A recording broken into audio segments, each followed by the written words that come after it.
pessoal, meu nome é Edward, sou professor de Física e nós estamos aqui hoje para poder resolver a prova da Escola Naval de 2016 de Física, a prova de cor amarela. A primeira questão ela fala o seguinte: analise a figura abaixo. Ela mostra um bloco de massa 7 kg sobre uma superfície horizontal. Os coeficientes de atrito estático e cinético entre o bloco e a superfície são 0,5 e 0,4. O bloco está submetido à ação de duas forças de mesmo módulo F, 80 N, mutuamente ortogonais, ou seja, elas fazem entre si um ângulo de 90 graus. Se o ângulo θ vale 60 graus, pode-se afirmar que o bloco, quando nós lemos as afirmativas, nós vemos que ele está perguntando como é que o bloco está se movimentando. Se ele cai verticalmente, se desloca para a esquerda, se desloca para a direita. Então a gente tem que fazer a análise de forças que estão atuando sobre esse bloco. A primeira coisa que a gente vai reparar é o seguinte: se essas forças fazem entre si um ângulo de 90 graus, significa que se aqui esse ângulo vale θ, esse outro ângulozinho ele vale 90 menos θ. Sabendo que esse ângulo vale 90 menos θ, a gente pode lembrar de uma relação trigonométrica que seno de 90 menos θ é igual a cosseno de θ. E que cosseno de 90 menos θ é igual a seno de θ. Por que é interessante nós sabermos essas transformações? Porque quando nós marcarmos as forças que atuam sobre esse bloquinho, nós vamos fazer a decomposição dessas forças nos eixos horizontal e vertical. Essa força F ela vai ser projetada com esse ângulo θ sobre a superfície horizontal. Já a outra força F, essa em vermelho aqui, ela vai ser projetada com ângulo de 90 menos θ. Então, por isso que a gente precisa saber a relação dos ângulos 90 menos θ com o ângulo θ.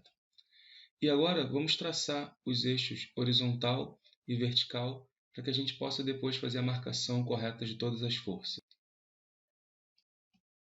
Estão representados aqui o eixo X e o eixo Y, e agora nós vamos fazer as projeções das forças. Percebam que esse F aqui, que nós vamos marcar de amarelo, vai ter uma projeção aqui, que nós vamos chamar de Fx. E vai ter uma outra projeção aqui, que nós vamos chamar de Fy. Assim como a outra força F vai ter uma projeção horizontal, que nós vamos chamar de F'X, só para diferenciar, e uma projeção vertical, que nós vamos chamar de F'Y. Percebam que o F'X é maior que o Fx, tá certo? Ou seja, significa que só pela ação dessas duas forças, o corpo vai tender a se mover para a esquerda. Legal? Agora, vamos marcar todas as demais forças que atuam sobre esse bloquinho. Vamos fazer uma figura separada para não poluir essa figura original aqui. Está aqui a nossa figura e agora vamos fazer a marcação de todas as forças que atuam sobre esse corpo. Nós temos, além dos F's, nós temos um peso que vai estar atuante aqui para baixo. Como existe contato do bloquinho com a superfície, também vai existir uma normal, que nesse caso também vai estar para baixo, já que a normal ela é sempre perpendicular à superfície. Além disso, nós temos as componentes que nós já fizemos ali, Fy e Fx, assim como as componentes Fy' e Fx'. E nós também já vimos que o Fx' é maior que o Fx, ou seja, o corpo ele vai tender a se mover para a esquerda. E como tem um atrito, o atrito é sempre contrário à tendência de movimento. Se o corpo tende a se mover para a esquerda, o atrito vai ser atuante para a direita. Tem essa força Φ aqui. E agora vamos escrever quanto vale cada uma dessas forças. O peso é sempre m vezes g. A massa vale 7, o g vale 10, então o peso vale 70 newtons. A força Fx, a componente Fx, se nós olharmos para a figura, ela é F vezes cosseno de θ. Assim como a componente Fy, ela vale F vezes seno de θ. A força vale 80 newtons. O θ é 60 graus. Isso significa que o cosseno de θ é igual a meio. Então, a força Fx é 40 newtons. E a força Fy vai ser 80 vezes seno de 60, que é a raiz de 3 sobre 2. Então, isso vai dar 40 raiz de 3 newtons. A força Fx', ela vai ser F vezes cosseno de 90 menos θ. θ é 60, né? 90 menos θ vai dar 30. Então, vai ser F cosseno de 30. E o cosseno de 30 é a raiz de 3 sobre 2. Ou seja, o Fx' vale 40 raiz de 3 newton. Assim como o Fy' vai ser F vezes seno de 90 menos θ. θ é 60, 90 menos θ é 30. Então, vai dar seno de 30, que é igual a meio. Ou seja, essa força vale 40 newtons. As únicas forças que a gente não sabe ainda são o peso, são a normal e a Fat. Se esse corpo não tiver movimento na vertical, a soma das forças no eixo Y vai se anular. Então, vamos verificar as forças em Y. Em Y nós temos a normal para baixo, nós também temos o peso para baixo, e para cima nós temos as duas componentes, Fy e Fy'. A normal, então, mais o peso, que vale 70 newtons, vai ser igual ao Fy, que é 40 raiz de 3, mais o Fy', que é 40. Ou seja, a normal ela vai ser igual a 40 raiz de 3 menos 30. Percebam que esse valor é maior que zero. Ou seja, a normal, essa força realmente está atuando sobre o corpo e o corpo não vai estar caindo. Legal? No eixo X agora, vamos ver o que está acontecendo, supondo que o sistema esteja em repouso. Nós temos que Fx' tem que ser igual ao Fx mais a Fat. Se o corpo está em repouso, essa é uma Fat do tipo estática. Logo, essa Fat vai ser igual a Fx', que é 40 raiz de 3, menos o Fx, que é 40. Isso tudo está em newton. Um detalhe importante sobre a Fat estática é que ela possui um valor máximo. E esse valor máximo a gente sabe calcular. A Fat estática máxima é igual ao coeficiente de atrito estático vezes a normal. O coeficiente de atrito estático ele forneceu no problema, vale 0,5. E a normal nós calculamos aqui em cima, vale 40 raiz de 3 menos 30. Isso significa que o máximo que o atrito estático pode ser é 20 raiz de 3 menos 15. Isso é um valor aproximadamente de 19,7 newtons. Enquanto que a Fat que nós calculamos aqui, ela tem um valor aproximado de 29,3 newtons.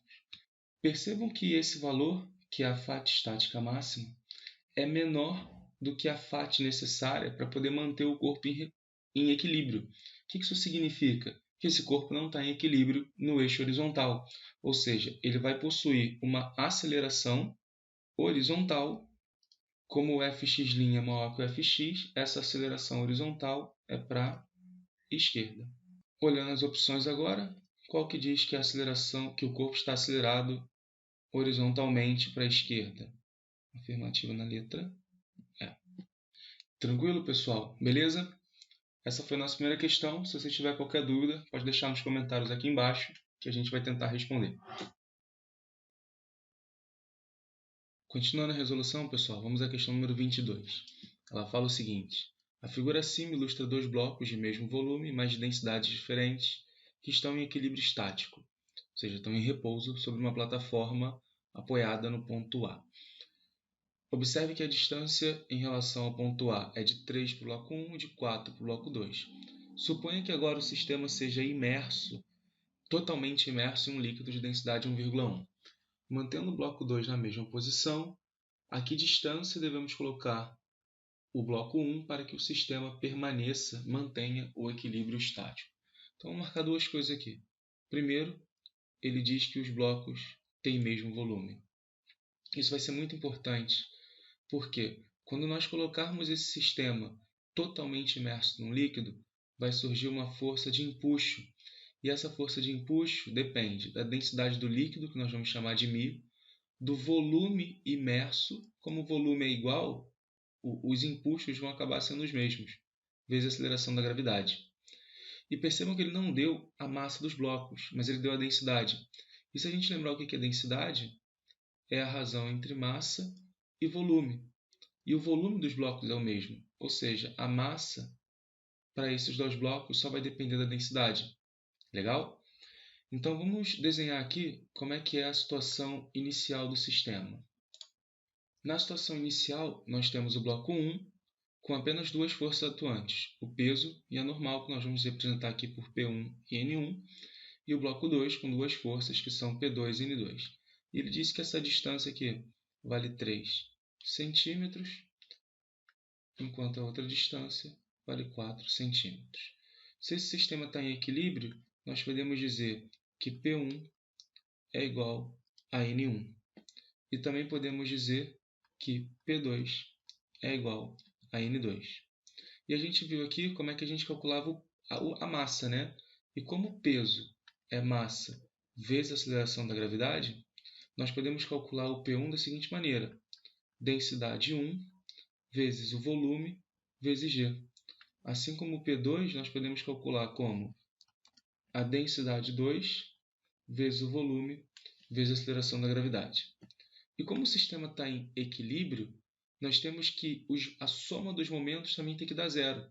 E quem realiza momento são as forças de contato do bloco com a superfície. Ou seja, nós podemos escrever que N1 vezes a distância do braço de alavanca, que vale 3 centímetros, tem que ser igual a N2 vezes a distância do braço de alavanca, que vale 4 centímetros. Assim, N1 é igual a P1, né? Então vai ficar D1 vezes V vezes G vezes 3 é igual a N2, que é igual a P2. Nós podemos cancelar aqui o V e o G. E o D1 é um dado do problema. Se a gente voltar lá no enunciado, ele vale 1,6 vezes 3 é igual a D2 vezes 4. Ou seja, a densidade 2 vale 1,2 gramas por centímetro cúbico. Beleza? Agora vamos ver o que vai acontecer na situação final. A diferença é que agora, na situação final, como todo o sistema vai estar imerso em um líquido com densidade que a gente colocou aqui como sendo μ, vai surgir uma força de empuxo nesses dois blocos, que nós vamos chamar de E1 e E2. O bloco 2 ele disse que vai ser mantido na mesma posição a 4 centímetros. Então agora nós temos que ter uma nova posição D para que o sistema se mantenha em equilíbrio. Então primeiro vamos calcular quanto vale essa força N1', que é a força normal de contato do bloco com a superfície. Pelo equilíbrio do bloco, nós temos que P1 é igual a N1' mais E1. Ou seja, o N1 vale P1 menos E1. E para o bloco 2 vai ficar a mesma coisa, né? P2 igual a N2' mais E2. Ou seja, N2' é igual a P2 menos E2. Beleza? Bom, agora vamos utilizar o fato de que esse sistema está em equilíbrio, ou seja, a soma dos momentos tem que dar zero. Então, N1' vezes D tem que ser igual a N2' vezes 4. E N1' vale P1 menos E1 vezes D. tem que ser igual a N2', que é P2 menos E2 vezes 4. Só que o peso a gente já viu como calcula. Vai ser a densidade 1 vezes o volume vezes G. E o empuxo também a gente já viu como calcula. Vai ser μ vezes V vezes G, vezes a distânciazinha D, igual ao peso 2, que é D2 VG, menos o empuxo 2, que é μ VG vezes 4. Percebam que vai cortar o V e o G, porque os volumes dos blocos são iguais e os blocos estão totalmente imersos dentro do líquido. Então, o que vai sobrar? D1, que ele deu no problema, é 1,6, menos a densidade do líquido, que ele também deu no problema, vale 1,1, vezes a distância que a gente quer calcular, é igual a densidade 2, que nós calculamos através da situação inicial, 1,2, menos o μ, que é 1,1, vezes 4. Aqui nós vamos ficar com 0,5D é igual a 0,1 vezes 4, ou seja, D igual a 0,8 centímetros. E essa resposta se encontra na letra D. Beleza, pessoal? Tranquilo? Qualquer dúvida, poste nos comentários que a gente tenta resolver aí. Vamos à questão agora 23. Diz o seguinte: o comprimento de onda da luz amarela de sódio é 0,589 micrômetros. Considere o feixe de luz amarela de sódio se propagando no ar e incidindo sobre uma pedra de diamante, cujo índice de refração é igual a 2,4. Quais são os comprimentos de onda em Angstrom e a frequência em kHz da luz amarela de sódio no interior do diamante? Então, a primeira coisa que a gente tem que ver é qual o fenômeno que está acontecendo aqui, que é uma refração. Nós temos a luz se propagando aqui no meio que chamei de N0, que é o ar, com frequência F0, comprimento de onda lambda 0 e velocidade V0. E nós temos aqui a luz se propagando no meio, que é o diamante, com índice de refração 2,4, frequência F1, comprimento de onda lambda 1 e velocidade que nós vamos chamar aqui de V1. Legal? Bom, durante a refração, a frequência da onda não muda, porque a frequência só depende da fonte geradora dessa onda, nesse caso dessa onda luminosa. Então, se a gente achar a frequência F0, a gente já sabe a frequência F1.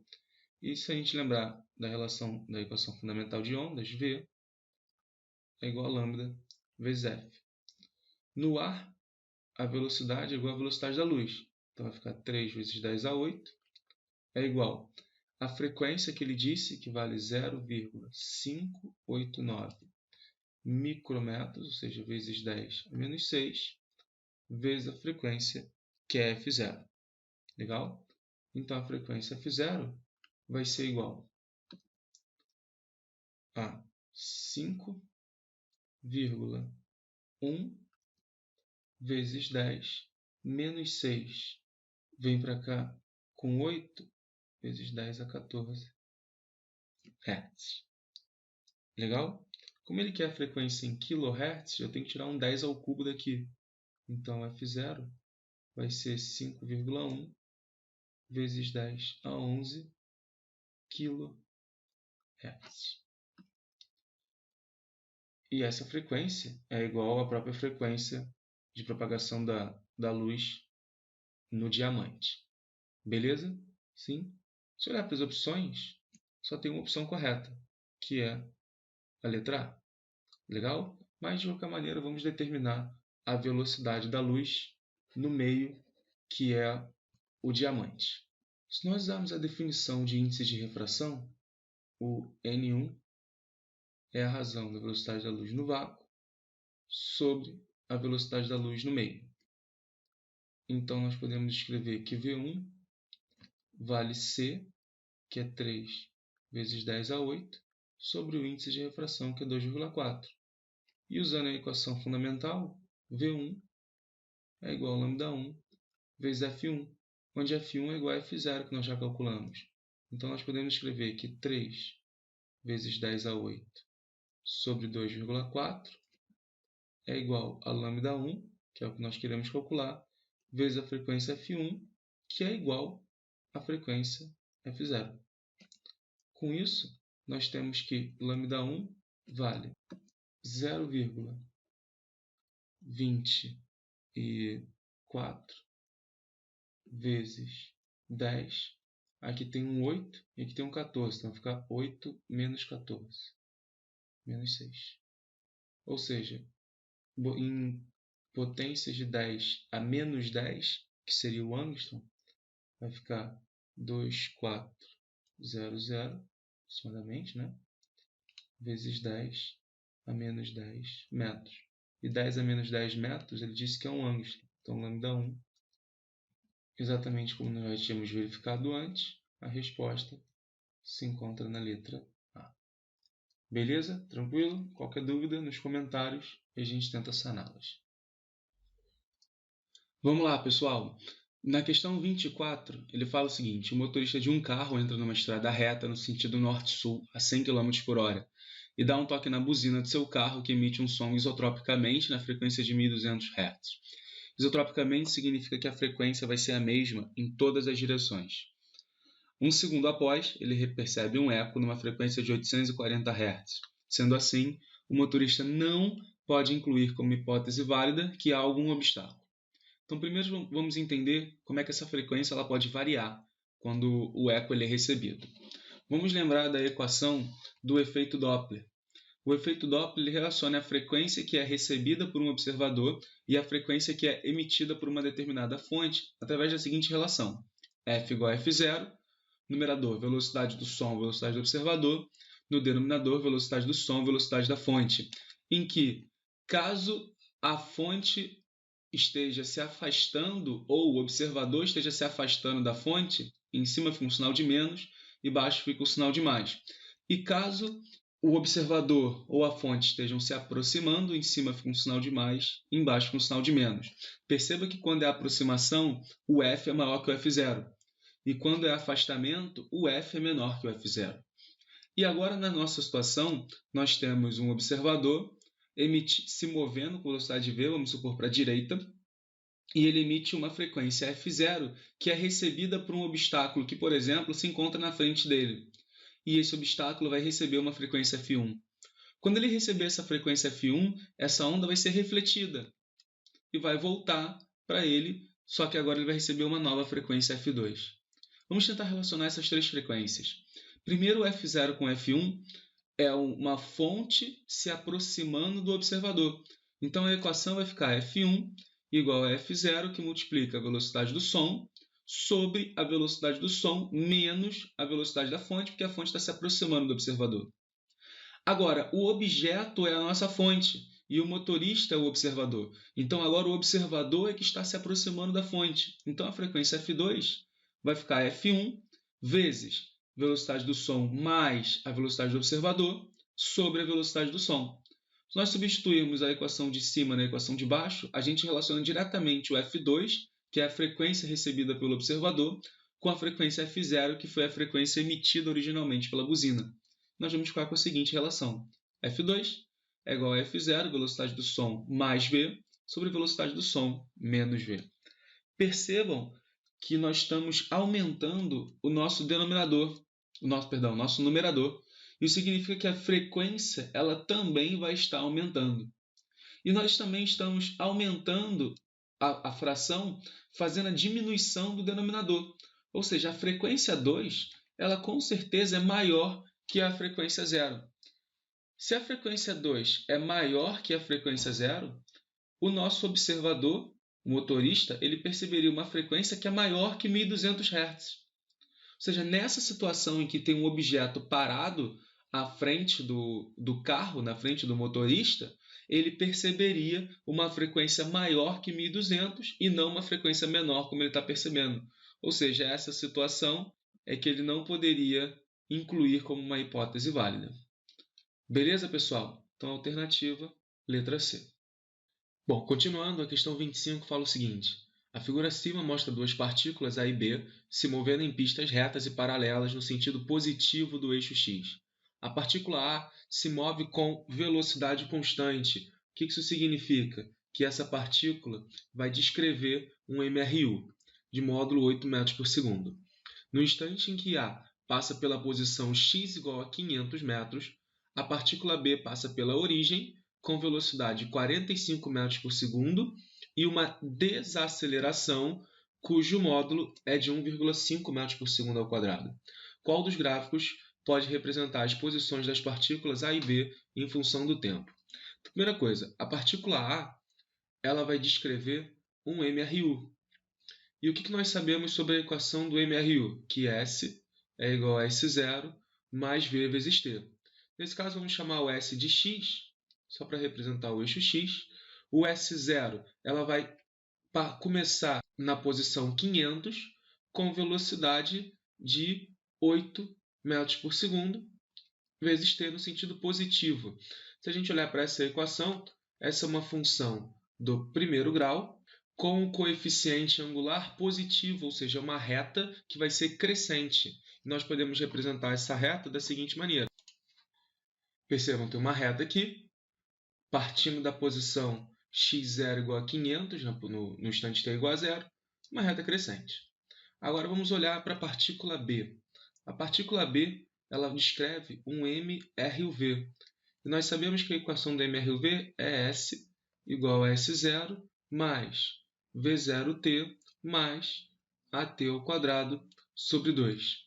Então, ela começa na posição 0, então S0 vale 0, com velocidade de 45 metros por segundo. Então, vai ser 45T. Bom, lembram que a partícula está desacelerando? Então, a aceleração é contrária à velocidade. Então, vai ficar menos 1,5 t ao quadrado sobre 2. Ou, se vocês preferirem, 45t menos 0,75t ao quadrado. Essa é uma equação do segundo grau. E a representação da equação do segundo grau é uma parábola. Nesse caso, como o coeficiente do segundo grau é negativo, nós vamos ter uma parábola com concavidade para baixo. Beleza? Vai ser uma representação mais ou menos assim. Partindo da posição inicial 0, com concavidade para baixo.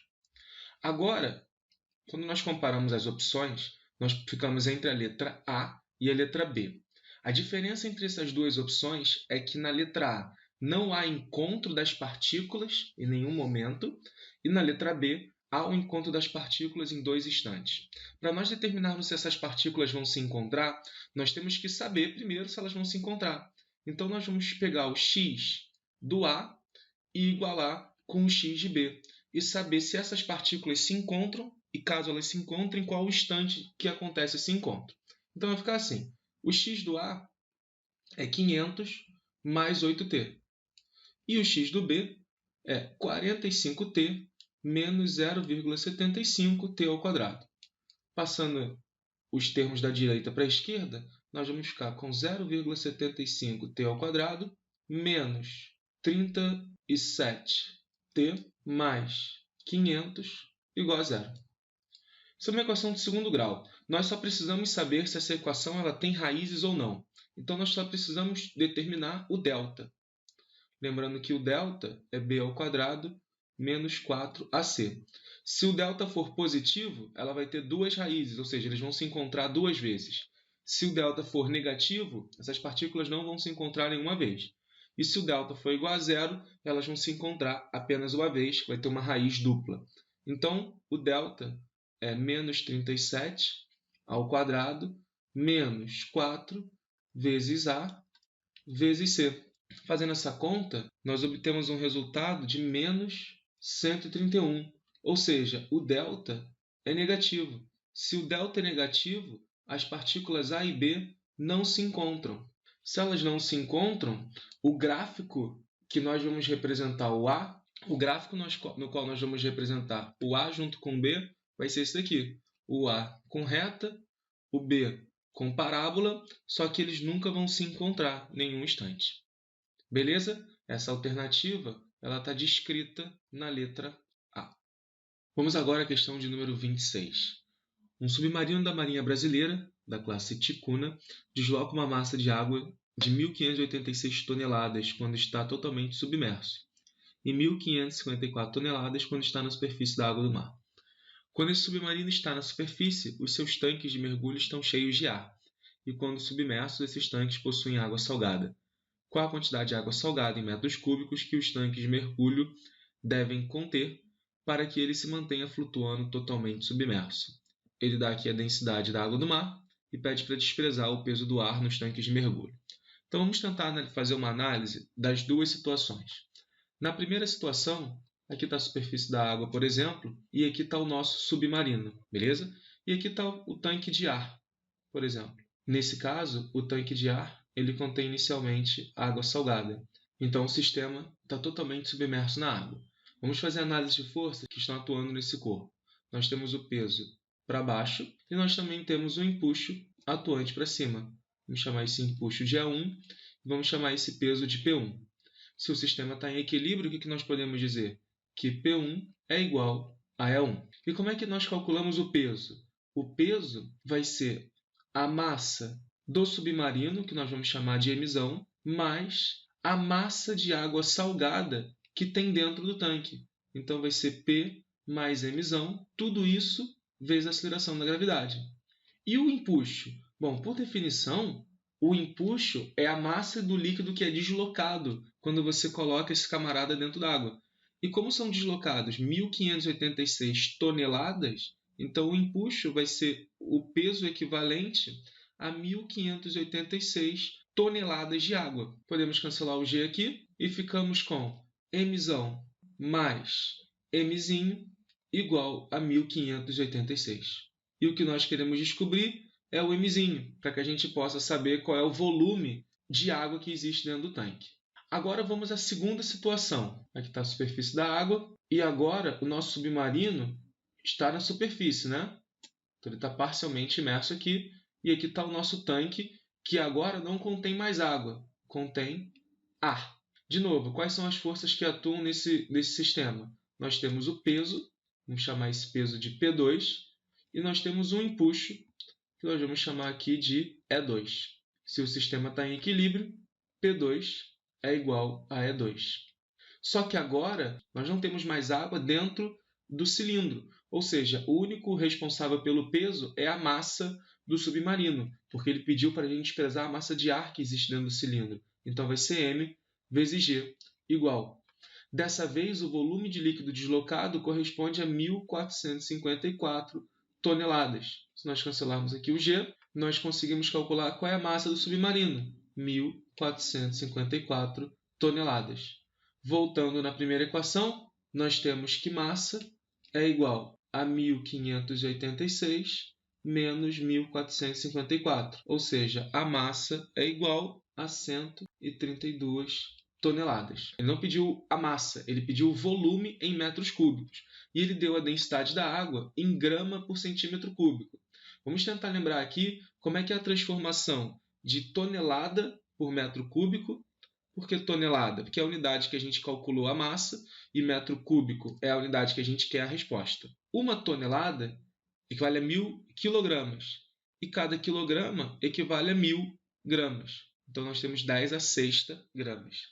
Metro cúbico, se nós pensarmos em litro, vale 1.000 litros. E cada litro em centímetro cúbico vale 1.000 centímetros cúbicos, ou seja, 10 a sexta centímetros cúbicos. Nós podemos cancelar todos os 10 ao cubo, aqui em cima, com esses casos aqui de baixo, e nós chegamos à seguinte conclusão, que tonelada por metro cúbico é numericamente igual a grama por centímetro cúbico. Então, para achar o volume, que é massa sobre densidade, a massa vale 132 toneladas e a densidade vale 1,03 toneladas por metro cúbico. Ou seja, o volume vai ser igual a 128, aproximadamente, 1,1 metros cúbicos. Isso está descrito corretamente na letra B. Fala aí, pessoal. Vamos à questão número 27 agora. Na figura acima, tem-se um bloco de massa M que se encontra sobre um plano inclinado sem atrito. Esse bloco está ligado à parte superior do plano por um fio ideal. Sendo assim, assinale a opção que pode representar a variação do módulo das três forças que atuam sobre o bloco em função do ângulo de inclinação θ. Primeiro, vamos reproduzir a figura aqui do lado. Copiei aqui a figura para facilitar. E vamos marcar todas as forças que atuam sobre o bloquinho. A primeira força que eu vou marcar é a força peso. A outra força que atua é a normal, e o que a gente sabe é que a normal ela é perpendicular à superfície. E a última força é a força de tração. Bom, se o bloco está em equilíbrio, a soma dessas três forças tem que dar zero. Vamos decompor a força peso em duas componentes. Uma componente na direção da tração, que nós vamos chamar de Px, e uma componente na direção da normal, que nós vamos chamar de Py. O que nós sabemos? Que se aqui embaixo o ângulo vale θ, esse ângulo aparece aqui de novo. Então, a componente Px ela vale P seno de θ. E essa componente tem que ser igual à tração. Ou seja, a tração ela varia com o seno do θ, já que o peso é uma força constante. E quem é o Py? O Py é P cosseno de θ. E esse P cosseno de θ tem que ser igual à normal. Ou seja, a normal varia com o cosseno de θ, já que o P é uma constante. Se o P é constante, quando nós desenharmos um gráfico F por θ, o peso vai ficar aqui em cima, sempre constante. Agora, vamos analisar a tração. A tração varia com o seno de θ. Se esse ângulo θ for igual a zero, então o seno de θ também vale zero. Isso significa que a tração teria o seu menor valor possível, que é igual a zero. E quando esse θ é igual a 90, o seno de θ é igual a 1. Então, o peso tem que ser igual à tração. Então, em π sobre 2, a tração tem que ser igual ao peso. Agora, olhando para a normal. A normal, quando θ é igual a zero, cosseno de zero é igual a 1, então o peso é igual a normal. Começa aqui em cima. E quando θ é igual a π sobre 2, o cosseno de π sobre 2 é zero. Ou seja, a normal ela vale zero, vai estar aqui embaixo. Agora, qual das opções que mostram curvas em que com os extremos nós temos as forças iguais ao peso? É a opção na letra D. Beleza? Vamos à questão 28, pessoal. A figura acima mostra uma montagem em que um bloco de massa m, 0,7 kg, preso à extremidade de uma mola vertical, oscila em torno da sua posição de equilíbrio. No bloco, prende-se uma corda muito longa estendida na horizontal. A massa específica linear dessa corda é 1,6 vezes 10 a menos 4 kg por metro. Após algum tempo, estabelece na corda uma onda transversal, cuja equação é dada por y de x e t igual a 0,03 cosseno de 2x menos 30t. X e y em metros e t em segundos. Nessas condições, qual é a constante elástica da mola e qual é a tração na corda em milNewton? Então vamos lá. A primeira coisa que a gente vai lembrar é a equação de onda. É a equação que escreve y em função da posição x e em função do tempo. Isso é igual a A, que é a amplitude do movimento, vezes cosseno de k vezes x, onde esse k é o número de onda, menos ômega-t mais uma fase inicial. Ômega é a velocidade angular. Todas essas informações a gente pode tirar pela equação que ele deu. Ele falou que y de xt é igual a 0,03 cosseno de 2x menos 30t. Isso significa que o k é igual a 2. E se a gente lembrar que aqui é o número de onda, k é igual a 2π sobre lambda. Isso é igual a 2, ou seja, lambda é igual a π metros. E a gente também pode olhar que o ômega é igual a 30. E o que é o ômega? É 2π sobre o período. Ou seja, o período vale π sobre 15 segundos. Tudo bem? Mas, em função da nossa mola, nós podemos calcular o período. O período é 2π raiz da massa sobre a constante da mola, vamos chamar de km. E esse período vale π sobre 15. Ou seja, simplificando esse π aqui e elevando todo mundo ao quadrado, nós vamos ter que m, que é 0,7, sobre k da mola, é igual a 1 sobre 30 ao quadrado. Ou seja, o k da mola é igual a 630 newtons por metro. Beleza? Primeira parte? Agora vamos à segunda parte, em que nós vamos calcular a tração. Como é que a gente vai lembrar do cálculo da tração? A velocidade que se propaga numa corda, da onda que se propaga numa corda, é igual à raiz da tração, da força, vamos chamar de F, sobre a densidade linear. E essa velocidade é a velocidade de uma onda, então é igual a lambda sobre o período, ou se vocês preferirem, lambda f. O período a gente já calculou, vale π sobre 15. O lambda nós calculamos lá em cima, vale π. O μ é dado, então a gente consegue calcular o f. Vamos substituir as informações. Raiz de f sobre 1,6 vezes 10 a menos 4 é igual a lambda sobre o período. Ou seja, o f vai ser igual a 15 ao quadrado vezes 1,6 vezes 10 a menos 4. E isso é igual a 36 vezes 10 a menos 3 newton. 10 a menos 3 é milho, né? Então, a força F é igual a 36 milinewtons. Foi a unidade que ele pediu. E essa resposta se encontra na letra D. Beleza, pessoal? Tranquilo? Então, essa questão, se nós soubéssemos a equação de onda e o que significa cada um dos termos da equação de onda, a gente consegue achar tudo que foi pedido no problema. Vamos à questão 29, pessoal. Ela fala o seguinte: a figura acima mostra um homem de 69 kg segurando um pequeno objeto de 1 kg, em pé, na polpa de um flutuador de 350 kg e 6 metros de comprimento que está em repouso sobre águas tranquilas. A proa do flutuador está a meio metro de distância do pier. O homem se desloca a partir da polpa até a proa do flutuador, para que em seguida lança horizontalmente o objeto que atinge o pier no ponto B, indicado na figura acima. Sabendo que o deslocamento vertical do objeto durante seu voo é de 1,25 metros, qual a velocidade em relação ao pier com que o objeto inicia o seu voo? Então, a primeira coisa que a gente tem que fazer é verificar o que acontece durante o deslocamento do homem da proa até a polpa do flutuador.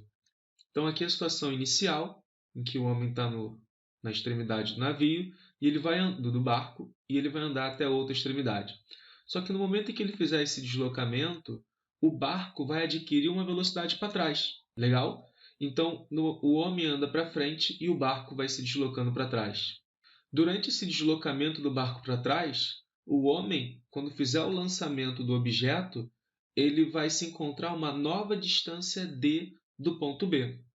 E o que a gente tem que achar é qual é essa nova distância D do ponto B que o homem se encontra quando faz o lançamento do objeto.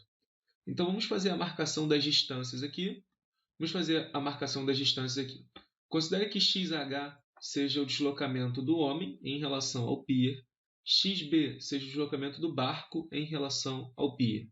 Percebam que XB mais XH é o comprimento total do barco, então tem que valer 6 metros. Para a gente achar a relação entre a velocidade do homem e a velocidade do barco, nós vamos conservar a quantidade de movimento. A quantidade de movimento antes tem que ser igual à quantidade de movimento depois. No início a gente tinha zero como quantidade de movimento, estava o sistema todo em repouso. Quando o homem se deslocar com velocidade VH, o barco vai se deslocar no sentido contrário com velocidade VB. E essa soma tem que dar zero. A massa não é só a massa do homem, porque o homem está se deslocando com um objeto de 1 kg. Então, na verdade, é a massa total do homem com o objeto, que vale 70, menos, tem que ser igual à massa do barco, que é 350, vezes a velocidade do barco. Simplificando, nós temos que a velocidade do homem é igual a 5 vezes a velocidade do barco.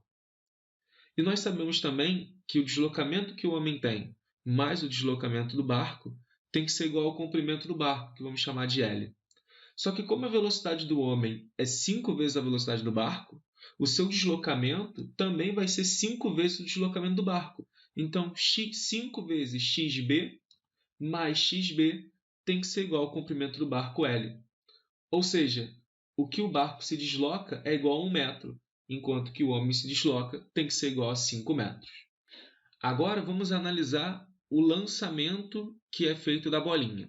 Primeiro, a nova distância D ela tem que ser igual ao x do barco mais o 0,8, que é a distância original da proa do flutuador até o ponto B.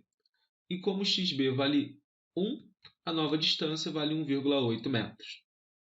Agora vamos fazer a análise da queda da bolinha. Nós sabemos que a queda é feita no eixo y a partir do repouso e que ela percorre uma altura de 1,25 metros. Então, nós podemos escrever que h é igual a gt ao quadrado sobre 2. Como h é 1,25, a aceleração da gravidade é igual a 10, nós conseguimos descobrir que o tempo de queda é igual a 0,5 segundos. Agora, vamos olhar para o lançamento no eixo x. O lançamento ele é feito uma distância d, com uma velocidade constante v, já que no eixo x não tem aceleração, vezes o tempo de queda. A distância que a bolinha percorre é de 1,8 metros, com a velocidade v durante o tempo de meio segundo. Ou seja, a velocidade v ela vale 3,6 metros por segundo ou 360 centímetros por segundo, conforme está explicitado na letra C. Questão 30 agora, pessoal, fala o seguinte. Na figura acima, ilustra um sistema mecânico em equilíbrio estático, composto por uma tábua de 5 kg de massa e 6 metros de comprimento, articulado em uma de suas extremidades e preso a um cabo na outra. O cabo está estendido na vertical sobre a tábua, que está inclinada de 60 graus. Temos um bloco de massa 3 na posição indicada, qual o módulo da força em newtons, a direção e o sentido que a tábua faz na articulação. Beleza? Então, vamos desenhar aqui a tábua e tentar marcar todas as forças que atuam sobre ela. Tudo bem? Só que, além dessa tábua, nós temos um bloquinho. E nesse bloquinho só existem duas forças atuantes. O peso, que está aqui para baixo, e a força que a tábua faz no bloquinho, que como o bloco está em repouso, essa força tem que estar para cima. Aí você fala, pô, mas não tem a normal e a fat? Sim, só que essa normal mais a fat tem que ter uma resultante que anule o peso. Então, se o bloquinho tem a força peso para baixo, a tábua tem que fazer no bloquinho uma força F para cima. Pelo princípio da ação e reação, é essa mesma força F que o bloquinho faz na tábua, só que para baixo. E na tábua nós vamos ter quais forças atuantes? Primeiro, a tração, tem uma cordinha aqui amarrada, que vai estar para cima. Nós temos a força F, que é a reação da força que a tábua faz no bloquinho. Nós temos o próprio peso da barra, que vai estar atuando no centro da barra. Nós temos duas componentes na articulação, uma força que a gente vai chamar de Fx e outra força que a gente vai chamar de Fy. Beleza? Bom, agora se a gente reparar, peso, F, tração, são todas forças na vertical. Ou seja, para que essa barra esteja em equilíbrio, o Fx tem que ser igual a zero. Então, não existe força na horizontal. Isso faz com que a gente possa eliminar as alternativas letra A e letra D. Tudo bem? Agora, além da soma das forças, nós vamos ter que usar a soma dos momentos, né? Para poder dizer que essa barra não está rotacionando. E para isso, nós temos que achar a direção, a distância que a linha de ação de cada uma dessas forças faz com o ponto de articulação, que é o ponto A. Então, vamos tentar demarcar aqui todas as distâncias das linhas de ação da força, percebam que todas as linhas são verticais, até o braço de alavanca. Então, nós temos aqui a distância D1 da força peso até o ponto a distância D2 da força F até o ponto A e a distância D3 da força tração até o ponto A. Percebam que todas essas distâncias elas podem ser escritas em função do comprimento da barra, já que todas as distâncias vão ser da forma L cosseno de θ. Agora vamos escrever a soma dos momentos. A soma dos momentos em relação ao ponto A tem que dar zero. E nós temos três momentos. O momento da tração, com a distância D3, que está fazendo a barra rodar aqui para esse lado, por exemplo. E isso tem que ser anulado com a soma dos momentos por outro lado, que nós temos o F com a distância D2 e temos o peso com a distância D1. Percebam que, como todas as distâncias valem L cosseno θ, e todos esses valores de D têm o cosseno de θ, nós podemos cancelar o cosseno θ e vai sobrar apenas o pedaço do comprimento da barra da distância do ponto A ao ponto de atuação de cada uma dessas forças. Ou seja, a tração eu posso multiplicar direto por 6. A força F está a uma distância de 1 metro da extremidade, ou seja, ela vai estar a uma distância de 5 metros da outra extremidade. E se a barra é homogênea, o peso vai estar aplicado no meio da barra, ou seja, a uma distância de 3 metros. Com essa equação, a gente acha que a tração vale 50 N. Agora, vamos fazer a soma das forças no eixo Y. O que nós sabemos? que a soma das forças no eixo y tem que dar zero. Ou seja, a soma das forças para cima, que são Fy mais tração, tem que ser igual à soma das forças para baixo, que são F e o peso. Aí você pergunta, pô, mas esse Fy não podia estar para baixo? Sim. Se nós acharmos um valor negativo, significa que nós chutamos o Fy no sentido errado e ele vai estar para baixo. Se nós acharmos o Fy positivo, significa que nós chutamos o sentido correto e ele vai estar para cima. Fy, então, mais a tração, que é 50, tem que ser igual ao peso, que é 30, a força, que é 30, mais o peso, que é 50. Ou seja, a força Fy vale 30 newton. Só que essa é a força que a articulação faz na tábua. O que ele pediu é a força que é feita sobre a articulação. Pelo princípio de ação e reação, a força que a barra faz na articulação também tem que ser 30 newtons, só que agora direcionado para baixo. E isso se encontra na alternativa, que é a letra E.